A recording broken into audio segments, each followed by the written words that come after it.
अस्सलाम वालेकुम, my name is Sundar Babar and welcome back to BSc Strikes. तो आप लोग वापस आ चुके हैं और हम लोग पढ़ेंगे कार्बोहाइड्रेट्स के बारे में। कल हमने क्लासिफिकेशंस को डिस्कस किया था और आज हम डिस्कस करेंगे उसकी प्रॉपर्टीज़ को। अब प्रॉपर्टीज़ क्योंकि बहुत सारी कार्बोहाइड्रेट्स की, लेकिन आज ही ख़त्म होंगी, चाहे 2 वीडियोस में हो जाए, ठीक है। और हम जैसे आपसे वादा कर चुके हैं कि बॉटनी या जोलॉजी की आपको वीडियो मिल जाएगी आज ही, या तो बॉटनी की या जोलॉजी की, लेकिन इंशाल्लाह इन दोनों से कोई एक वीडियो ज़रूर आपके पास पहुंच जाएगी, ठीक है। अच्छा, अब हमारे पास है कार्बोहाइड्रेट्स। कार्बोहाइड्रेट्स क्या होते हैं? अब biomolecule consisting of carbon, hydrogen and oxygen, यानी कि एक ऐसा मॉलिक्यूल जिसके अंदर कार्बन हो, हाइड्रोजन हो और ऑक्सीजन हो, उसको हम कहते हैं कार्बोहाइड्रेट, ठीक है। प्रॉपर्टीज में आ जाए। प्रॉपर्टीज में फर्स्ट मोस्ट इम्पॉर्टेंट प्रॉपर्टीज है एल्डोसिस एंड कीटोसिस, यानी कि अगर एक कार्बन का स्केलेटन है आपके सामने, ठीक है, उसके अंदर 6 कार्बन है या 2 कार्बन, 6 कार्बन है या 3 कार्बन है या 4 हैं या 5 है या 6 हैं, ठीक है। तो उस स्केलेटन के अंदर आपके पास अगर एल्डिहाइड का फंक्शनल ग्रुप मौजूद है, so that is known as aldoses. और अगर कीटोन ग्रुप मौजूद है तो that is known as ketoses, ठीक है, या कीटोस, ठीक है। अब इसकी आप डेफिनेशन देख सकते हैं, मैं रीड भी कर देती हूँ। A carbon skeleton consisting of a functional group of aldehyde is known as aldoses. A carbon skeleton consisting of a functional group known as aldehyde. This type of skeleton is known as aldosis, ठीक है। Now अभी इसी की next line पे या next उससे start करें, उसमें लिखें अ carbon skeleton consisting of a functional group, a carbon skeleton consisting of a functional group known as ketone, known as ketone. This type of carbon skeleton, this type of carbon skeleton is known as ketosis, ठीक है। तो आपके पास यहाँ पे aldoses और ketosis का topic complete. अच्छा, अब एल्डोस क्या होते हैं? जिनके अंदर एल्डिहाइड का फंक्शनल ग्रुप होगा। कीटोस क्या होते हैं? जिनके अंदर कीटोन का ग्रुप होगा। कीटोस हम पढ़ चुके कल ही। कार्बन डबल बॉन्ड ओ को कीटोन कहते हैं। कार्बन के साथ डबल बॉन्ड ओ हो जाएगा, सो वो कीटोन होता है। कार्बन के साथ अगर हम डबल बॉन्ड ऑक्सीजन का लगा दें तो फिर वो कहलाएगा कीटोन ग्रुप। एल्डिहाइड कौन सा ग्रुप होगा? जिसमें कार्बन के साथ एक सिंगल बॉन्ड है, एक डबल बॉन्ड है। जो सिंगल बॉन्ड है वहाँ पे लगा हुआ है हाइड्रोजन और जो डबल बॉन्ड है वहाँ पे लगा हुआ है ऑक्सीजन, ठीक है। फिर ना कहिएगा कि मिस ने हमें बताया नहीं, नहीं ऐसा नहीं है। मैंने आपको बताया है कि जो कीटोन का ग्रुप होता है उसमें डबल बॉन्ड ऑक्सीजन होता है कार्बन के साथ, लेकिन जो एल्डिहाइड का ग्रुप होता है उसमें कार्बन के साथ एक हाइड्रोजन का सिंगल बॉन्ड के साथ हाइड्रोजन अटैच है कार्बन, और डबल बॉन्ड के साथ ऑक्सीजन अटैच है। So that is aldehyde. दोनों में फ़र्क है, ठीक है। क्या फ़र्क है? एक जगह हाइड्रोजन है, एक जगह हाइड्रोजन नहीं है। सिंपल है, जितना आप उसको सिंपल रखेंगे उतना सिंपल रहेगा। जितना आप उसको मुश्किल बनाएंगे, कॉम्प्लेक्स बनाएंगे, अरे ये कहाँ से आ गया डबल बॉन्ड, ये कहाँ से आ गया, इतना ज़्यादा डीप नहीं जाना। आप लोग एडीएस पार्ट 1 के स्टूडेंट्स हैं, बस वहीं तक रहो, ठीक है। बायोकेमिस्ट नहीं बन जाओ, अभी फर्स्ट ईयर में ही बायोकेमिस्ट नहीं बनना है। थोड़ा सा ऊपर ऊपर से रहोगे, अंदर अंदर खुद ही डीप जाते जाओगे, ठीक है, खुद ही समझ में आने लगेगा। अभी सिर्फ हम प्रॉपर्टीज पढ़, इतना ज़्यादा परेशान होने की ज़रूरत नहीं, ठीक है। अब जो हमारे पास नेक्स्ट टॉपिक है उसमें हम पढ़ेंगे स्टीरियो आइसोमर्स। ओके, तो अब हमारे पास जो नेक्स्ट टॉपिक है वो है स्टीरियो आइसोमर्स। अच्छा, स्टीरियो आइसोमर्स बहुत ही जो है वो कॉमन है, ठीक है। स्टीरियो आइसोमर्स में बेसिकली क्या हो रहा है कि जो मॉलिक्यूलर और एम्पेरिकल फॉर्मूला है वो सेम है बट कॉन्फ़िगरेशन इज़ डिफरेंट। यानी कि क्या होगा कि फॉर्मूला इज सेम। जैसे हम पढ़ते हैं ना कि भाई ग्लूकोज का फॉर्मूला है क्या, C6H12O6, ये हम कहते हैं ग्लूकोज का फॉर्मूला, ठीक है।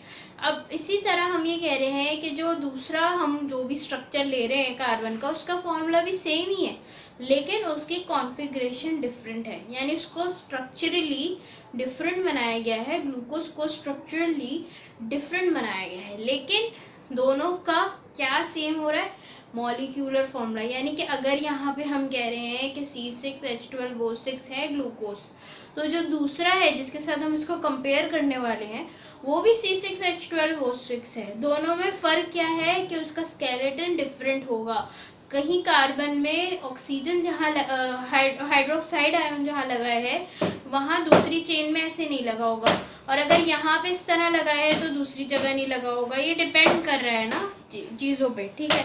तो अभी हम यहाँ पढ़ेंगे, ठीक है। तो अब हम इसको पढ़ते हैं डिटेल में। Stereoisomers are those isomers that have the same molecular और empirical formula but they differ in what in their configuration in their skeletal system. यानी कि अब यहाँ पे देख रहे हो, ये हमारे पास है ग्लूकोज का स्ट्रक्चर। ये वाला जो स्ट्रक्चर है ना, ये है ग्लूकोज का स्ट्रक्चर।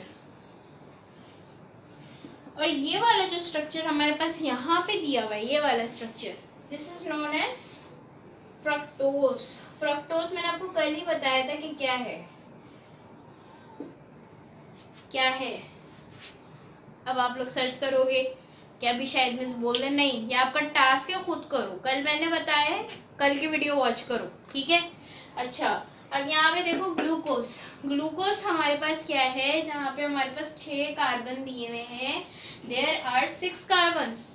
सी काउंट करो ना, C1 C2 C3 C4 C5 C6, 6 carbon हो गए।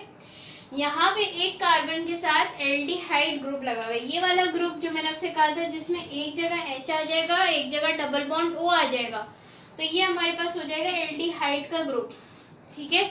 और यहाँ पे फ्रक्टोज में चेक करो, मैंने क्या कहा था, अगर हम सिर्फ डबल बॉन्ड O लगा दें और अगर हम हाइड्रोजन नहीं लगा रहे तो उसको हम कहेंगे कीटोन का ग्रुप। तो ये क्या है, कीटोस।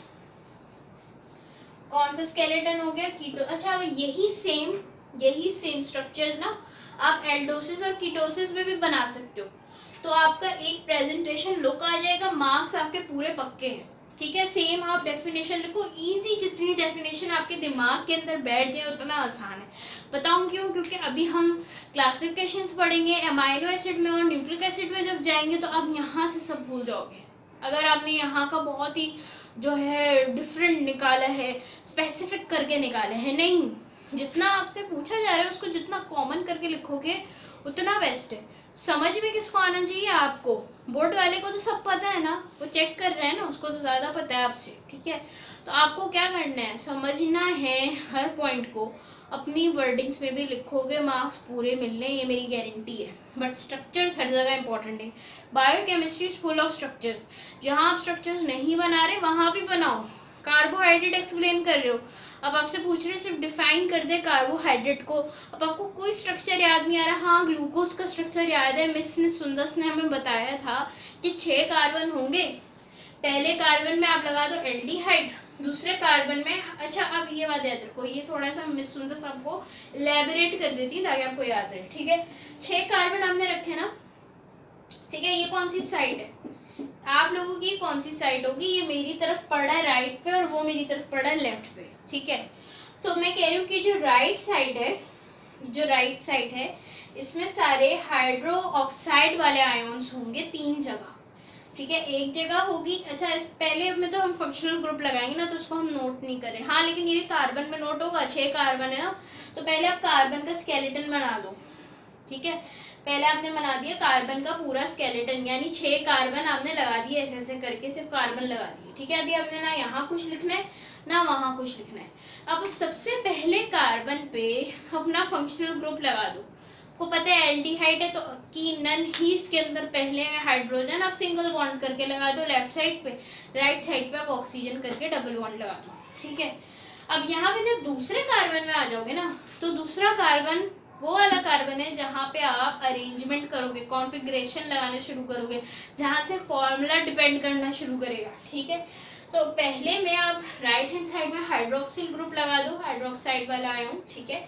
फिर नेक्स्ट में हाइड्रोजन लगा दोगे, यानी इस राइट हैंड साइड पे ना, अगर यहाँ से आप देखो फंक्शनल ग्रुप हटा के, तो आपके कम से कम 3 हाइड्रोक्सिल ग्रुप लगने हैं। ये आपके माइंड में होना चाहिए कि यहाँ पे हमारे लास्ट में तो हमारा CH2H ही आएगा, नॉर्मली लास्ट में CH2H ही आता है, ठीक है। तो इसको अगर आप हटा दो, भूल भी जाओ ना कि एंड में क्या आना है, तो आपको ये याद ही रहेगा CH2H आएगा। ठीक है, ये चीज़ एक कॉमन फैक्टर है कि एंड में CH2H आएगा, और ऊपर वाला एक कॉमन फैक्टर है कि फंक्शनल ग्रुप लग रहा है। ठीक है, अब दूसरे कार्बन से लेके 5वें कार्बन तक आपकी गेम है। सही है, दूसरे कार्बन में आपने लगाना है हाइड्रोक्सिल ग्रुप, तीसरे में हाइड्रोजन, चौथे और 5वें में हाइड्रोक्सिल ग्रुप आ गया। ठीक है, अब यहाँ पे देख लो लेफ्ट साइड पे, अब जहाँ पे हमने हाइड्रोक्सिल लगाया होगा वहाँ तो लाजमी हाइड्रोजन आएगा, और जहाँ हमने राइट हैंड साइड पे हाइड्रोजन लगाया होगा वहाँ पे लेफ्ट हैंड साइड पे हाइड्रोक्सिल ग्रुप आ जाएगा। एक दफ़ा और समझाऊंगी ताकि और क्लियर हो जाए। ठीक है, अब वीडियो बार बार रिवाइंड करने से बेहतर है उसको दोबारा समझ। 6 कार्बन स्केलेटन बना दो। ठीक है, पहला और लास्ट वाला कार्बन एंड में कर छोड़ दो, पहले और लास्ट वाले कार्बन को छोड़ दो बिल्कुल। सेकंड से 5th कार्बन को हाथ लगाओगे और जो सेकंड कार्बन होगा उसमें हाइड्रोक्सिल ग्रुप लगेगा। सेकंड थर्ड में नहीं लगेगा, 4th में लगेगा, 5th में लगेगा, लेकिन राइट हैंड साइड पे 3 हाइड्रोक्सिल ग्रुप लगेंगे। ये माइंड में बिठा लो कि राइट हैंड साइड पे 3 हाइड्रोक्सिल ग्रुप लगेंगे। किस तरह लगेंगे उसको बिठाने के लिए प्रैक्टिस करनी पड़ेगी कि हमें भाई दूसरे कार्बन से प्रैक्टिस करो। दूसरे कार्बन से पहला हाइड्रोक्सिल ग्रुप लगा दोगे तो तीसरे में आपके पास हाइड्रोजन आ जाएगा, 4th में आपके पास फिर से हाइड्रोक्सिल ग्रुप आ जाएगा, 5th में आपके पास फिर से हाइड्रोक्सिल ग्रुप आ जाएगा। लेकिन यहाँ पे आपके 3 हाइड्रोक्सिल ग्रुप्स पूरे हो गए। अब आपने जो पहला और लास्ट वाला छोड़ा है उसको कंप्लीट कर लो। पहले में सुंदर ने क्या बताया कि फंक्शनल ग्रुप लगाना है, लास्ट में आपको खुद ही याद होना चाहिए कि CH2H लगाना है, CH2OH। ठीक है, और जो राइट हैंड साइड पे आपने हाइड्रोक्सिल ग्रुप्स लगाए जहाँ उसी को लेफ्ट हैंड साइड पे हाइड्रोजन लगा दो। और अगर हमने राइट हैंड साइड पे कहीं हाइड्रोजन लगाए जो एक जगह ही लगेगा, क्यों? क्योंकि 3 जगह तो आपके हाइड्रोक्सिल लग रहे हैं, बची कितनी 5 जगहों में से एक जगह बच रही है ना। ठीक है, तो एक जगह जो बच रही है वहां पे आप ही कर लो। ठीक है, तो 2 से लेके 4th कार्बन तक आपकी गेम है, लास्ट और फर्स्ट आपका डिसाइडेड है। समझ में आ रही है बात? अच्छा, बात सारी ये है बच्चों कि अगर आपको ग्लूकोज का स्ट्रक्चर अच्छे से बनाने आ जाता है ना तो आपको बाकी स्ट्रक्चर में मेहनत नहीं लगती, बाकी स्ट्रक्चर आप यूं सीखोगे। लेकिन अगर पहला ही स्ट्रक्चर आपको नहीं आ रहा, जैसे आप मैं हाँ वही बात आपको दोबारा बता दूं कि अगर आपसे पूछे कि डिफाइन कार्बोहाइड्रेट, तो सिर्फ डेफिनेशन नहीं देनी, ये नहीं बताना कि सिर्फ बायोमोलिक्यूल है और ये है और वो है, नहीं, सिर्फ ये इससे कुछ नहीं चल रहा है, तो हर कोई कर रहा है। आप क्या कर रहे हो? आप कोई अनोखी चीज़ कर रहे हो? नहीं, आपको अनोखी चीज़ करनी है। और वो क्या है? अगर आप मेरा चैनल देख रहे हो, लाइक कर रहे हो, सब्सक्राइब कर रहे हो, कमेंट कर, तो फ़ायदा भी तो उठाओ ना यार। आपको क्या मैं बता रही हूँ, क्या आपने क्या लगाना है? आपने फंक्शनल ग्रुप तो लगाना ही है, लेकिन किस में लगाओगे? स्केलेटन में लगाओगे ना, तो कार्बन का कोई भी स्केलेटन उठा के कार्बोहाइड्रेट की डेफिनेशन पे उसके नीचे लिख दोगे। फॉर एग्जाम्पल कार्बोहाइड्रेट की क्या हमने हेडिंग दी, कार्बोहाइड्रेट definition लिख दी, the myomolecule which consists of carbon, hydrogen and oxygen is known as carbohydrate। Same simple definition, कोई इसमें मेजर ऐसी बात नहीं की, सिर्फ स्पेसिफिसिटी रखनी है, स्पेसिफिक बात करनी है, जितना पूछा जा रहा है उतना ही बताना है। उन्होंने पूछा कि आप कार्बोहाइड्रेट बताएं क्या होता है, ये नहीं पूछा कि पूरी क्लासिफिकेशन बता दें तो आप एक डिफाइन पे भी सारी क्लासिफिकेशन लिख के आ जाएंगे, नहीं। ठीक है, तो आपने ये कर दिया, उसके बाद आप क्या करोगे? कोई भी स्ट्रक्चर बना लो। ग्लूकोज का इजी है, ग्लूकोज का बना लो, फ्रक्टोज का दिमाग में, फ्रक्टोज का बना लो, लेकिन एग्जाम्पल की हेडिंग डालोगे, फिर स्ट्रक्चर बनाओगे, फिर नीचे उसका नाम भी बताना है। ऐसी स्ट्रक्चर बना के नहीं आ जाना, ठीक है? फ़ायदा नहीं है ना, एग्जाम्पल दे रहे हो तो किस चीज़ की दे रहे हो वो तो बताओ। ठीक है, अच्छा हाँ, अगर भूल गए, नाम भूल गए, तो बस ऐसे ही लिख देना, this is the structure of carbohydrate. ठीक है, so that's enough, like you can say like that this defines that how is the carbohydrate look like। ठीक है, इस तरह करके आप लिख सकते हो, आप अपनी तरफ से एडिंग्स बना सकते हो। You are a biochemist student, तो आपको इतना कुछ आना चाहिए, नॉर्मल सी बातें, कोई सिखाने वाली नहीं होती। ठीक है, अच्छा अब हम आ जाते मेन पे। स्टीरियो आइसोमर्स पढ़ रहे थे। स्टीरियो आइसोमर्स का मतलब यही होता है कि मॉलिक्यूलर फॉर्मूला सेम है लेकिन कॉन्फ़िगरेशन डिफरेंट। ठीक है, इसकी एक दफ़ा डेफिनेशन है इसे, अच्छा पहले समझ लो। ठीक है, अच्छा, फ्रक्टोज हमारे पास डिफरेंट हिट करेगा, ठीक है। अब आप कहोगे कि मिस ने तो कहा था कि पहले में तो फंक्शनल ग्रुप डाल दो, यहाँ तो सारा गेम ही खराब हुआ है। नहीं भाई, वो ग्लूकोज के लिए कहा था मिस ने, तो गलत मत करके आना, ठीक है। इसलिए मैंने क्या कहा कि ग्लूकोज आसान है, अगर याद है तो वही कर लो, वरना दूसरे पे आओ। दूसरा हमारे पास फ्रक्टोज है। फ्रक्टोज में भी 6 कार्बन ही बनाने हैं, 6 कार्बन ही की हमारे पास गुंजाइश है, ठीक है ना, 6 कार्बन ही बनाओ, सही। इसके बाद आप क्या करोगे, अच्छा ये लीनियर स्ट्रक्चर है, these are called linear structures. आगे जाके हम साइक्लिक भी पढ़ेंगे, जैसे आपने बेंजीन वगैरह देखा है ना, उस तरह के स्ट्रक्चर्स भी पढ़ेंगे, ठीक है। तो पहला हमारे पास आ गया CH2H, दूसरे में आप लगाओगे यहाँ फंक्शनल ग्रुप। फ्रक्टोज में मामला ही सारा गेम ही उल्टा है ना, आपने पहले में CH2H लगाना है, आखिर में CH2H लगाना है, ठीक है। बीच में सेकंड कार्बन पे क्या लगाओगे, कीटोन। कीटोन क्या होता है, कार्बन के साथ डबल बॉन्ड दो लगा दो, कीटोन लग गया, ठीक है। तीसरा, चौथा और पांचवा कार्बन रह गया। अब इसमें क्या होगा कि आपने राइट हैंड साइड पे, वैसे तो आप 3 हाइड्रोक्सिल ग्रुप्स लगाते हो, लेकिन फ्रक्टोज में राइट हैंड साइड पे 2 हाइड्रोक्सिल ग्रुप्स लगेंगे, लास्ट में और सेकंड लास्ट में। इजी है, फ्रक्टोज इज वेरी इजी। पहले में CH2OH, लास्ट में CH2OH, दूसरे कार्बन में फंक्शनल ग्रुप आ जाएगा, फिर 3 कार्बन बच गए, ठीक है। तो आपके पास जो 5th कार्बन है, this is your 5th carbon, right. 5th carbon में हाइड्रोक्सिल ग्रुप, 4th कार्बन में हाइड्रोक्सिल ग्रुप, 3rd कार्बन में हाइड्रोजन, ठीक है। अब इसी का उल्टा ऑपोजिट आप डाल दो, जहाँ हाइड्रोजन है वहाँ हाइड्रोक्सिल लगा दो, जहाँ हाइड्रोक्सिल है वहाँ हाइड्रोजन लगा दो, जहाँ हाइड्रोक्सिल है वहाँ हाइड्रोजन लग गया, बन गया आपका फ्रक्टोज। देख भी लो एक दफ़ा, 6 कार्बन है, पहले में CH2OH, एंड में CH2OH, सेकेंड में ketone functional group, 3rd, 4th और 5th, ठीक है। 3 आपने 2 हाइड्रोक्सिल ग्रुप्स लगाने, एक आपने 5th में लगा दी, एक आपने 4th में लगा दी, यहाँ पे ऑपोजिट उसका हाइड्रोक्सिल और हाइड्रोजन का हमने गेम प्ले कर दिया, ठीक है। अच्छा, मुश्किल नहीं है बायोकेमिस्ट्री, मुश्किल बनाने वाला और पढ़ाने वाले पे डिपेंड करता है, ठीक है।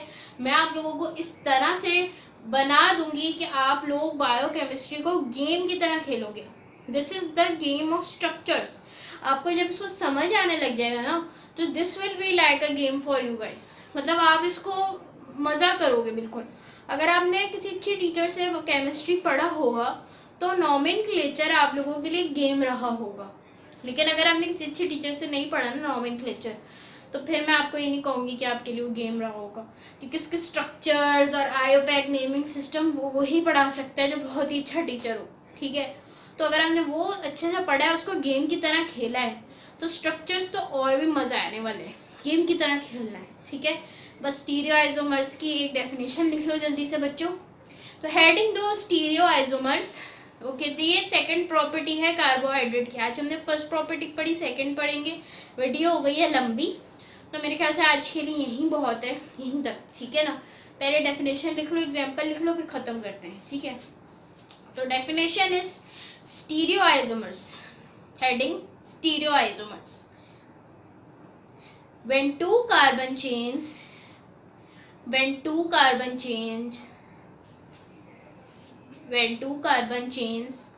consist of same molecular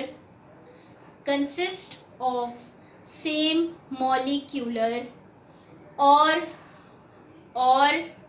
empirical formula, when two carbon chains consist of same molecular or empirical formula, but the configuration is different, then it is known as stereoisomers. When two carbon chains have similar or same molecular or empirical formula but different configuration, but their configuration is different, is known as stereoisomers, ठीक है। ये मैं अपने wordings में कराती हूँ, तो इसलिए थोड़ा सा चेंज ऑफ वर्ड्स हो सकता है, बट कॉन्सेप्ट क्लियर है, ठीक है। अब यहाँ पे एग्जाम्पल डाल के आपने फॉर एग्जाम्पल ये हेडिंग देने के बाद स्ट्रक्चर्स बनाने दोनों, ताकि आप दोनों में डिफरेंस स्पॉट कर रहे हो ना। दोनों के कार्बन 6 हैं, काउंट करोगे तो आपको सब कुछ सेम नज़र आएगा, ठीक है। बस सेम क्या नहीं है कि कॉन्फ़िगरेशन सेम नहीं है, इनका स्ट्रक्चर सेम नहीं है, बाकी सब सेम है। इसलिए दोनों एंड में ओस ओस क्यों लग रहा है, क्योंकि दोनों ही शुगर है ना, दोनों ही सेम है, दोनों का फॉर्मूला एक ही है, but structure is different, that's why their configuration is different. तो बच्चों आज हमने पढ़ी थी प्रॉपर्टीज़ दो, पहली थी एल्डोसिस कीटोसिस, दूसरी थी स्टीरियोआइसोमर्स। दोनों ही प्रॉपर्टीज़ हैं, बहुत मुझे तो मज़ा आया पढ़ाने में। अब आप लोगों को कैसा लगा ये आप लोग कमेंट पे बताओ प्लीज़, ठीक है, क्योंकि मुझे वेट रहता है आप लोगों के कमेंट्स का। और इसके अलावा आप लोगों से जो वादा है बॉटनी ज़ूलॉजी की वीडियो का, अगर वो आज ना हो सका तो इंशाल्लाह कल लाजमी आप लोगों को वीडियो मिलेगी, ठीक है, may be in the morning timings, ठीक है। तो इंशाल्लाह take care of yourself. Comment करना, लाइक करना, शेयर करना नहीं भूलो अपने दोस्तों के साथ। अगर नहीं करना चाहते हो तो इट्स ओके, आई नो कि आप लोग थोड़ा सा इसको हिडन रखना चाहते हो, तो आई अंडरस्टैंड, ठीक है, लेकिन मेरे लिए अगर आप शेयर करोगे तो that would be good. Subscribe करो, ठीक है, शेयर करो, लाइक करो, कमेंट करो अपने questions, I am waiting for the questions. अब तो स्ट्रक्चर शुरू हो गए, अब तो क्वेश्चंस आने चाहिए। Okay, thank you, then will meet इंशाल्लाह टुमारो। अल्लाह हाफिज़।